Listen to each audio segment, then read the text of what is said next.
Hello friends, ईश्वर से आप सभी के स्वस्थ रहने की मैं कामना करता हूँ। दोस्तों, मैं हूँ जगदीश धाकड़ और मेरे चैनल में आपका स्वागत है। दोस्तों, आज का टॉपिक है पाषाण काल। इसमें हम 3 बिंदुओं में इस टॉपिक को कवर करेंगे। पहला है संस्कृति के काल का विभाजन, दूसरा है पाषाण काल जिसे प्रागैतिहासिक काल भी बोलते हैं, जिसको 3 भागों में बांटा गया है, पूरा पाषाण काल, मध्य पाषाण काल, नव पाषाण काल। तीसरा टॉपिक है नव पाषाणकालीन महत्वपूर्ण तथ्य, मीन्स इससे रिलेटेड जो महत्वपूर्ण टॉपिक्स हैं जो नॉर्मली सभी एग्ज़ाम में पूछे जाते हैं वो मैंने लास्ट में डाले हैं। तो लास्ट तक बने रहिए ताकि आपको इसका पूरा फ़ायदा मिले। शुरू करते हैं। दोस्तों, मानव संस्कृति के काल का विभाजन 3 भागों में किया गया है। पहला है प्रागैतिहासिक काल, दूसरा है आदि ऐतिहासिक काल और तीसरा है ऐतिहासिक काल। प्रागैतिहासिक काल को जिसमें पाषाण काल आता है, जिसको स्टोन एज भी बोलते हैं, उसमें कुछ भी लिखित प्रमाण नहीं मिलते हैं। एक भी ऐसा लेख या लिखा हुआ अवशेष या पुरातात्विक सामग्री नहीं मिली है जिसको हम पढ़ के कह सकते हैं कि ये उस टाइम का है। केवल उसमें सामग्रियाँ मिली है, औजार मिले हैं, हथियार मिले हैं या अवशेष मिले हैं उत्खनन में, जिसके आधार पर इसको प्रागैतिहासिक काल में रखा गया है। क्योंकि जिसमें लिखित सामग्री नहीं है उसका हम एग्जैक्ट इतिहास नहीं बता सकते हैं, तो इसलिए उसको प्रागैतिहासिक काल बोलते हैं। इसको हम इसके अंदर स्टोन एज आता है जिसको पाषाण काल भी बोलते हैं। इसको यही आज हमारा टॉपिक रहेगा, इसको हम आगे विस्तार में देखेंगे। इससे पहले मैं आपको बता दूं, दूसरा है आदि ऐतिहासिक काल। इसमें क्या लिखित प्रमाण तो मिलते हैं किंतु उन्हें पढ़ा नहीं गया है। इसके अंदर कौन आता है? हड़प्पा सभ्यता से रिलेटेड जो भी सामग्री, हड़प्पा सभ्यता का जो काल है उसको आदि ऐतिहासिक काल में रखा गया है। इसमें लिखित सामग्री में चित्रात्मक लिपि मिली है, लिखे हुए लेख मिले हैं जिनको अभी तक पढ़ा नहीं गया है, इसलिए इसको आदि ऐतिहासिक काल की श्रेणी में रखा गया है। तीसरा है ऐतिहासिक काल, जिसको हम सामान्य तौर पर 3 भागों में ही जानते हैं इतिहास को, जैसे प्राचीन काल, मध्यकाल, आधुनिक काल, क्योंकि उसकी पूरी लिखित सामग्री मिलती है और उसको पढ़ा भी गया है। जैसे स्तंभ लेख है ना, कई ग्रंथ मिले हैं, पांडुलिपियाँ मिली है, तो उन सबको पढ़ा गया है। इसको 3 भागों में रखा गया है। इसकी शुरुआत 600 ईसा पूर्व से लेके अभी तक को मानी गई है। इसको बोलते हैं ऐतिहासिक काल। नॉर्मली हम प्राचीन, मध्य और आधुनिक काल को जानते हैं, लेकिन ये वास्तव में 3 विभाजन जो किया गया है इतिहास में मानव संस्कृति का काल का विभाजन, वो ये है। दोस्तों, अब आगे बढ़ते हैं हम। एक मानव संस्कृति काल का विभाजन आपको समझ में आ गया होगा। नेक्स्ट है प्रागैतिहासिक काल, जो हमारा आज का टॉपिक है। प्रागैतिहासिक काल को भी दोस्तों 3 भागों में बांटा गया है, पूरा पाषाण काल, मध्य पाषाण काल, नव पाषाण काल। ये सामान्यतः सबको पता है और इसका विभाजन अलग अलग टाइम पे अलग अलग लोगों ने किया। सबसे पहले क्या है, जो एक्चुअल में इसके अलावा भी 3 विभाजन कर रखे हैं। एक CJ थॉमसन हुए हैं जिन्होंने 1836 में क्या है, इसको 3 एज सिस्टम नाम से भी इसका विभाजन किया है, जिसको पाषाण, कांस्य और लोहा 3 कालों में बांटा है। लेकिन हम यहाँ पढ़ेंगे पूरा पाषाण, मध्य पाषाण, नव पाषाण। यह विभाजन 1961 में कॉमसन ब्रैडवुड, 1961 में कॉमसन नाम के एक विद्वान थे, उनके साथ थे ब्रैडवुड, इन दोनों ने यह विभाजन किया। क्या विभाजन किया? पूरा पाषाण, मध्य पाषाण, नव पाषाण। मीन्स जो पाषाण काल था उसका 3 भागों में विभाजन 1961 में कॉमसन और ब्रैडवुड ने किया। इससे पहले 100 साल, लगभग 1865 में एक लुबाक नाम के व्यक्ति थे, जॉन लुबाक, उन्होंने अपनी पुस्तक प्री हिस्टोरिक टाइम्स में इसको पाषाण काल को 2 भागों में बांटा था, जिसमें मध्य पाषाण काल नहीं था। तो सबसे पहले नव पाषाण और पूरा पाषाण का जो उल्लेख करते हैं वो जॉन लुबाक 1865 में ही करते हैं। बाद में लगभग 100 साल 1961 में कॉमसन और ब्रैडवुड ने इसको पाषाण काल को 3 भागों में विभाजन किया, जो हम देख रहे हैं, पूरा पाषाण, मध्य पाषाण, नव पाषाण काल, जिसको प्रागैतिहासिक काल में रखते हैं। हमने भी पहले पढ़ा, इसको स्टोन एज पाषाण काल भी बोलते हैं। ये यहाँ तक आपको समझ में आ गया होगा। 1865 में जॉन लुबाक ने पूरा पाषाण, नव पाषाण में बांटा। 1961 में कॉमसन और ब्रैडवुड ने इसको 3 भागों में विभाजन किया, जिसको हम पढ़ा, हमारे आपके सामने है तीनों, पूरा पाषाण, मध्य पाषाण, नव पाषाण काल। अब पूरा पाषाण काल को भी 3 भागों में बांटा गया है। पूरा पाषाण काल का कौन कौन सा विभाजन है? पूर्व पाषाण या निम्न पूरा पाषाण काल, मध्य पूरा पाषाण काल और उच्च या उत्तर पूरा पाषाण काल। कन्फ्यूजन नहीं होगा इसलिए मैंने उसको पूर्व को निम्न भी बोलते हैं और उसको मध्य तो मध्य है ही है। अब यहाँ मध्य पाषाण काल है और ये मध्य पूरा पाषाण काल है, इसलिए कंफ्यूज नहीं होना। जब पूरा लगा है इसका मीन्स पूरा पाषाण काल के 3 विभाजन हैं। यह विभाजन भी लगभग 1970 में एडवर्ड लार्टेट ने इसको 3 भागों में बांटा। किसको? पूरा पाषाण काल को 1970 में किसने बांटा? एडवर्ड लार्टेट। एडवर्ड लार्टेट ने पूरा पाषाण काल को 3 भागों में विभाजन किया, जो पूर्व निम्न पूरा पाषाण काल, पूर्व या निम्न पूरा पाषाण काल, मध्य पाषाण काल और उच्च या उत्तर पूरा पाषाण काल। अब इसमें जो मानव सभ्यता या मानव का जो विकास है उसको बंदर जो था हम जो जानते हैं सब, उससे लेके आधुनिक मानव होमोसेपियंस तक का जो विकास का क्रम है उसके आधार पर ये 3 महत्वपूर्ण नाम जो मैंने लिखे हैं, होमो इरेक्टस, पिकिंग, जावा, जिसको तीनों एक ही है। होमो इरेक्टस को पिकिंग भी बोलते हैं, जावा मानव भी बोलते हैं, जिसका टाइम कब था? निम्न पूरा पाषाण काल या पूर्व पूरा पाषाण काल में होमो इरेक्टस और या पिकिंग या जावा मानव अवेलेबल थे। तो इनका ये प्रश्न आ जाता है, इसको सुमेलित करें। होमो इरेक्टस किस टाइम पे थे? पूरा पाषाण काल में थे। उसको कौन से में थे? तो पूर्व पूरा पाषाण काल में। मध्य में कौन से आते हैं? होमो निएंडरथल।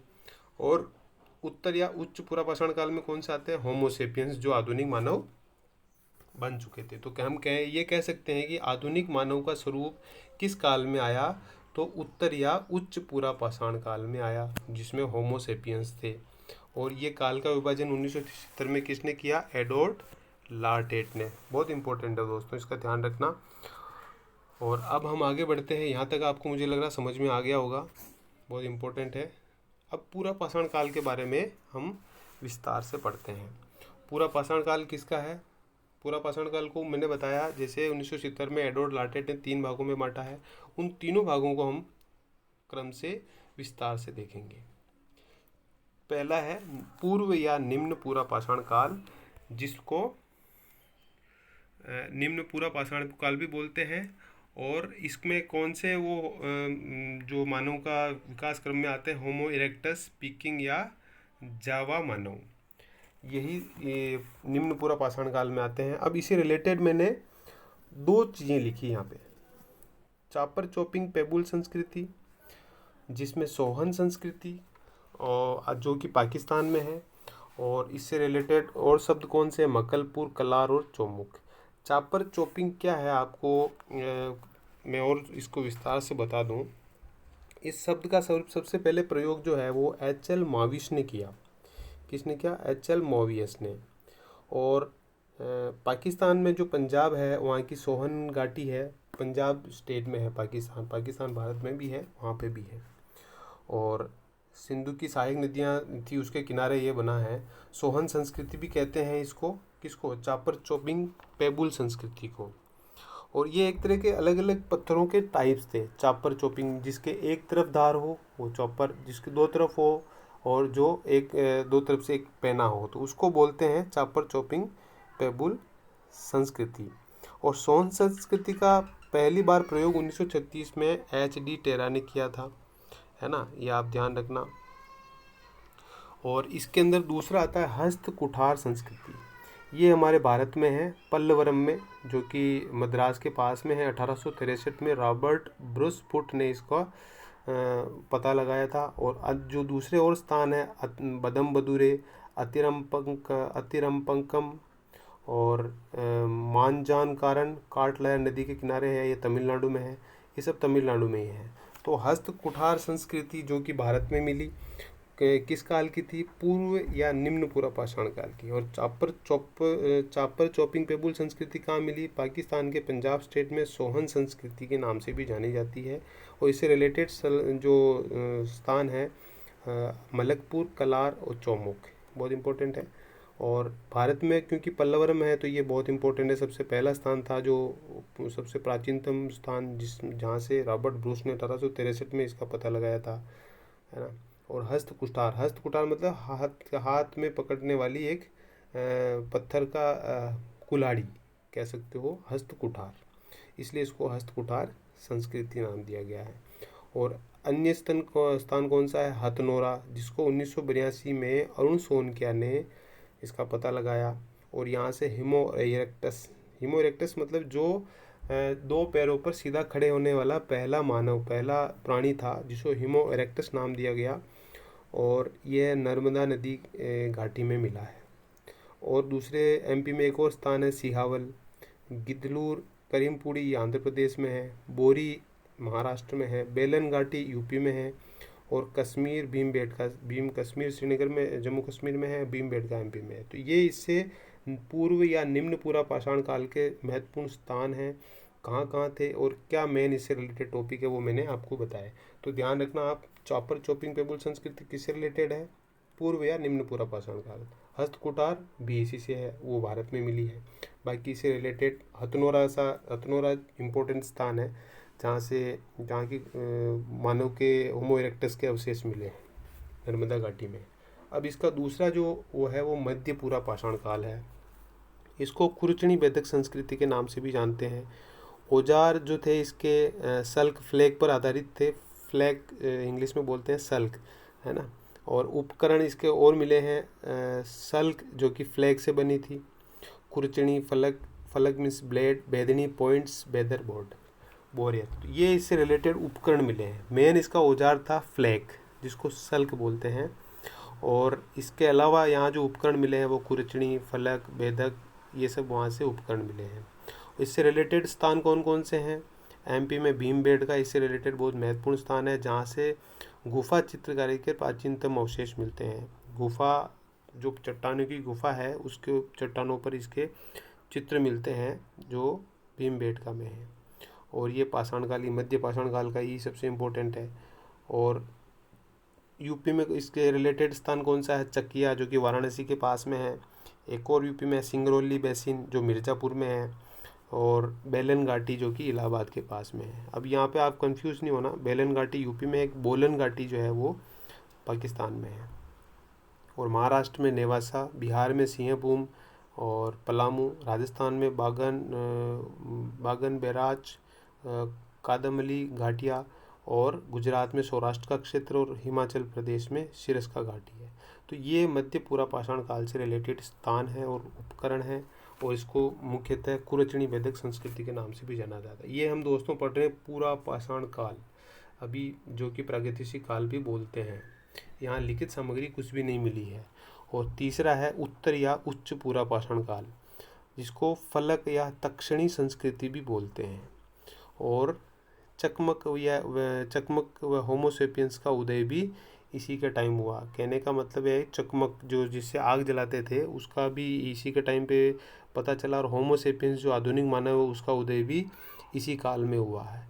और ये इसका मुख्य औजार था फलक, और मध्य पूरा पाषाण का फ्लैग या सल्क, और इसमें ब्लेड थी। और उपकरण क्या था? वही फलक मेन था। औजार या उपकरण एक ही बात है उसमें। इसे मेन जो इसका उपकरण औजार था वो फलक ही था। और इससे रिलेटेड जो स्थान है वो यूपी में लोहदा नाला, बेलन घाटी में है। हड्डी की बनी मातृ देवी की प्रतिमा मिली है, कहाँ से? लोहदा नाला से। और एमपी में क्या है? जोगदहा, भीमबेटका, बबूरी, रायपुर, बागोर, ये एमपी में है। महाराष्ट्र में कौन से हैं? पटने, भदने, इनाम गांव, ये महाराष्ट्र में है। राजस्थान में बूढ़ा पुष्कर, आंध्र प्रदेश में रेणीगुंटा, वेमुला, कर्नूल गुफाएं, गुजरात में विसदी, कर्नाटक में सोरापुर दोआब, और झारखंड में सिंहभूम। ये उच्च तथा या उत्तर पूरा पाषाण काल से रिलेटेड डिटेल्स थी। तो इसका स्क्रीनशॉट ले लेना, बहुत इंपॉर्टेंट नोट्स के बहुत शॉर्ट नोट्स में है ये। अब आगे बढ़ते हैं। मध्य पाषाण काल वो दोस्तों था पूरा पाषाण काल, जिसको 3 भागों में बांटा है। अब ये है मध्य पाषाण काल। मध्य पाषाण काल की सर्वप्रथम खोज 1867 में 1867 में CL कार्लाइल ने की थी विंध्याचल पर्वत के क्षेत्र में। और माइक्रोलिथिक सूक्ष्म पाषाण उपकरण है यहाँ। इसमें मध्य पाषाण काल का में एक विशेषता है कि इस टाइम के जो भी पाषाण उपकरण थे वो बहुत सूक्ष्म या छोटे छोटे आकार के थे। और सर्वप्रथम पशुपालन के साक्ष्य भी इसी काल में मिलते हैं, जो बागोर राजस्थान और आदमगढ़ एमपी से प्राप्त हुए हैं। और भारत में अग्नि का प्रयोग अंतिम चरण में इसी काल में हुआ है। और मानव अंत्येष्टि के प्रमाण भीमबेटका से मिलते हैं, जिसको आरवी जोशी ने खोजा। और भारत में मानव का पहला अस्थिपंजर भी यहीं से प्राप्त हुआ है, जो सराय नाहर राय या महदहा व दोनों स्थल से मिला है। सराय नाहर राय व महदहा जो कि दोनों यूपी में हैं। और मानव का पहला अस्थिपंजर भी मध्य पाषाण काल का यहीं से मिला है। भारत में आदि मानव के जीवाश्म नहीं मिले हैं। अस्थिपंजर मिले लेकिन आदि मानव के जीवाश्म, मानव का अस्थिपंजर मिला है लेकिन आदि मानव का जीवाश्म कुछ भी नहीं मिला है। ये बहुत इंपॉर्टेंट है। पालतू जानवरों में कुत्ता प्रमुख था इस काल में। और गेंडे की हड्डी के प्रयोग के साक्ष्य भी मिले हैं, जो गुजरात के लंगनाथ से प्राप्त हुए हैं।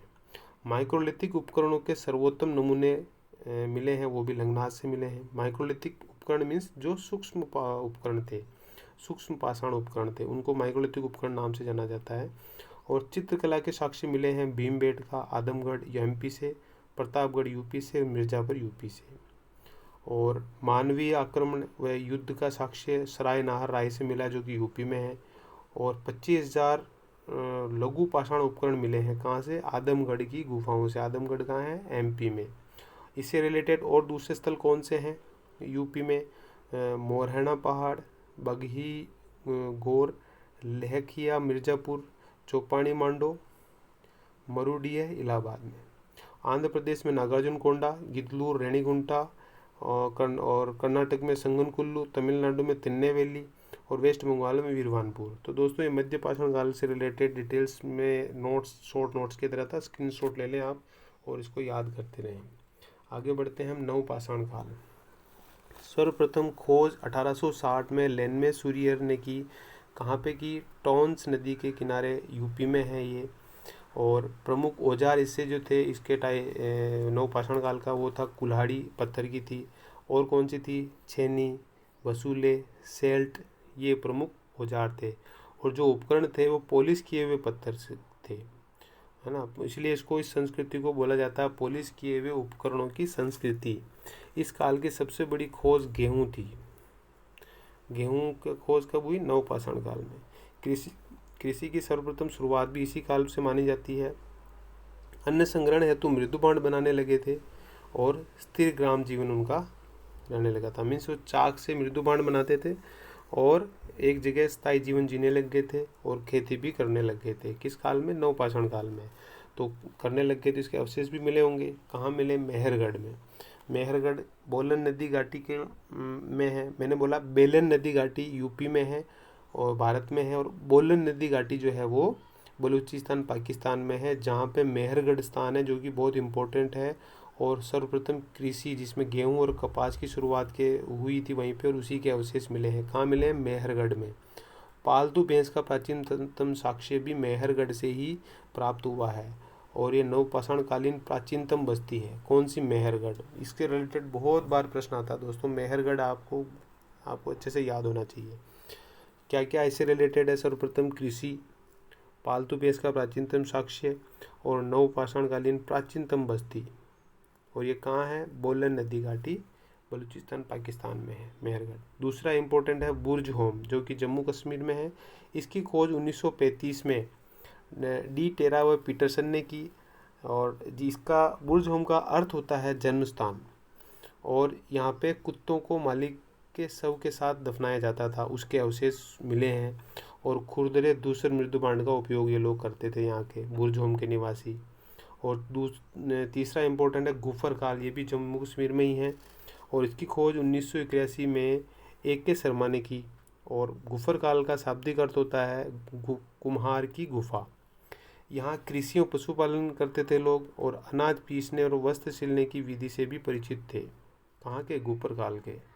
अनाज पीसते थे, मीन्स उनके पास आटा चक्की थी, रही होगी हाथ से चलाने वाली, और वस्त्र सिलने की विधि जानते थे, हाथ से सिलते थे वस्त्र। और चिरान जो कि बिहार में है, हड्डी के उपकरण यहाँ मिले हैं और पत्थर के उपकरण नहीं मिले हैं। अर्थात पाषाण काल की बात कर रहे हैं, लेकिन केवल हड्डी के अवशेष एक ही जगह मिले जहाँ पाषाण का एक भी नहीं मिला है, वो है चिरांद बिहार में। एक बार नेट में भी प्रश्न आया था, केवल हड्डी के उपकरण कहाँ से प्राप्त हुए हैं, तो वो है चिरांद बिहार। और मुख्य रूप से हिरण के सींग है उसमें, जो भी उपकरण है हड्डी के। और नेक्स्ट है कोल्डी हवा, जो कि बेलन नदी घाटी यूपी में है। यहाँ चावल का प्राचीनतम साक्ष्य मिला है। और ताम्र व लोहकालीन संस्कृति के साक्ष्य भी मिले हैं। और नेक्स्ट है पिक्कली हल, जो कि कर्नाटक में है। और भस्म टीले आसमाउंट्स में मिले, ये भी एक बार नेट में क्वेश्चन आ चुका है। आसमाउंट्स कहाँ मिले हैं, मीन्स भस्म टीले कहाँ से प्राप्त हुए हैं, पिक्कली हल कर्नाटक से मिले हैं। और गोबर को इकट्ठा करके आग लगा दी जाती है, तो गोबर का जो जला हुआ अवशेष है वही मिला है, उसी को भस्म टीला कहा गया है। इकट्ठा करते थे, उसको आग लगा देते थे। और कर्नाटक में एक और है बेल्लारी, वहाँ पे प्राप्त जो स्थल हैं मास्की, ब्रह्मगिरी, संगनकुल्लू, हल्लूर, कोडेकल, टी नरसिंहपुर, टेक्कल कोटा, ये कर्नाटक में अन्य नवपाषाणकालीन स्थल हैं। आंध्र प्रदेश में प्राप्त स्थल जो है वो नागार्जुन कोंडा, उतनूर, पलवोई, संगनपल्ली। और तमिलनाडु में पेयमपल्ली। और यूपी में कोल्डी हुआ, बेलन घाटी नदी, बेलन घाटी, इलाहाबाद, चौपानी मांडो, महागरा भी बोलते हैं इसको। इन स्थानों से अन्न संग्रहण चरण से अन्न उत्पादन चरण में संक्रमण के संकेत मिले हैं। कहाँ से, कोल्डी हवा से और चौपानी मांडो या महगरा से। ये नवपाषाणकालीन स्थल और इससे रिलेटेड पूरी जानकारी थी। और पाषाण काल जो इससे रिलेटेड और भी कुछ महत्वपूर्ण तथ्य हैं जो आज का हमारा अंतिम बिंदु था। मैंने शुरू में बताया था 3 बिंदुओं में हम चर्चा करेंगे विस्तार से। तो कश्मीर में नवपाषाणकालीन स्थलों की विशेषताएं क्या क्या रही, तो वहाँ पे गर्तावास मिले हैं और अनेक प्रकार के मृदुबाण मिले हैं, पत्थर और हड्डियों के औजार मिले हैं। माइक्रोलिथिक की अनुपस्थिति है। माइक्रोलिथिक क्योंकि मध्य पाषाण काल की विशेषता थी, तो यहाँ ये नवपाषाणकालीन स्थल है कश्मीर के, तो वहाँ पे माइक्रोलिथिक उपकरण नहीं मिले हैं। और दक्षिण भारत में सर्वप्रथम नवपाषाणकालीन साक्ष्य संगनकुल्लू और नागार्जुन कोंडा से मिले हैं। लोग रागी व कुल्थी बोते थे, एक्चुअल में रागी व गुलथी खाते थे। और नाव का निर्माण शुरू हुआ इस काल में, नवपाषाण काल में। ब्रुसफुट ने औजारों को 78 वर्गों में बांटा है। किसने, ब्रुसफुट ने। निग्रोटो प्रजाति के थे कौन, नवपाषाणकालीन जो भी मानव या थे उनके अस्तित्व मिले हैं, उनको निग्रोटो जाति में रखा गया है। लोग पूर्णतः पत्थर से बने औजारों पर निर्भर थे, अतः पहाड़ियों के आस पास ही रहते थे। गारो पहाड़ियों से भी उपकरण मिले हैं। गारो कहाँ पे है, ईस्ट में है, पूरा ईस्ट इंडिया में। और अदिनचलूर में ऐसी बहुत सी कब्रें मिली हैं जिनमें सऊं की हड्डियां पात्रों में रखकर दबाई गई है। कहाँ से मिली, आदिनचलूर से। नवपाषाणकालीन साक्ष्य लगभग पूरे भारत से प्राप्त हुए हैं। स्टेटमेंट आया हुआ है, ये मैंने इसलिए लिखे हैं कि ऐसे स्टेटमेंट्स आते हैं ट्रू फॉल्स में, या सही या गलत बताओ।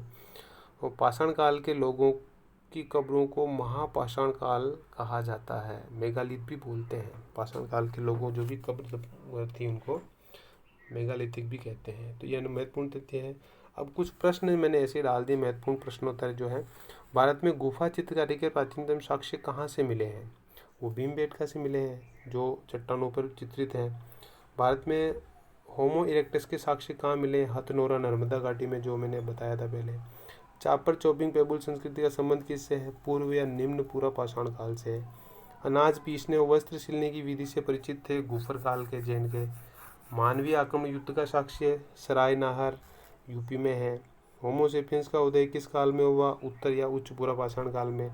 हस्तकुटा संस्कृति का संबंध है पल्लवरम, मद्रास के पास में, चेन्नई के पास में। माइक्रोलिथिक उपकरणों के सर्वोत्तम नमूने लंगनाज में मिले हैं। भारत में मानव का पहला अस्थिपंजर कहाँ प्राप्त हुआ, सराय नाहर महदा यूपी में मिला है। और सर्वप्रथम पशुपालन के साक्ष्य मिले हैं बागोर आदमगढ़ में। कुरुचनी वैदिक संस्कृति का संबंध है मध्य पूरा पाषाण काल से। सर्वप्रथम कृषि की शुरुआत, पालतू भैंस का प्राचीन साक्ष्य मेहरगढ़। भस्म टीले कहाँ से प्राप्त हुए, पिक्कली। दोस्तों ये बहुत इंपॉर्टेंट प्रश्न मैंने डाल दिए, और भी कई सारे प्रश्न बन सकते हैं, लेकिन ये बहुत इंपॉर्टेंट, नॉर्मली ये बहुत बार रिपीट होते हैं ये प्रश्न, इसलिए इनको ये तो अच्छे से याद ही कर लें। बाकी बहुत इसके प्रश्न बनते हैं, आप अपने हिसाब से इसको अप्रोच बनाएं। बाकी मेरी आपको शुभकामनाएं। वीडियो देखने के लिए बहुत बहुत धन्यवाद।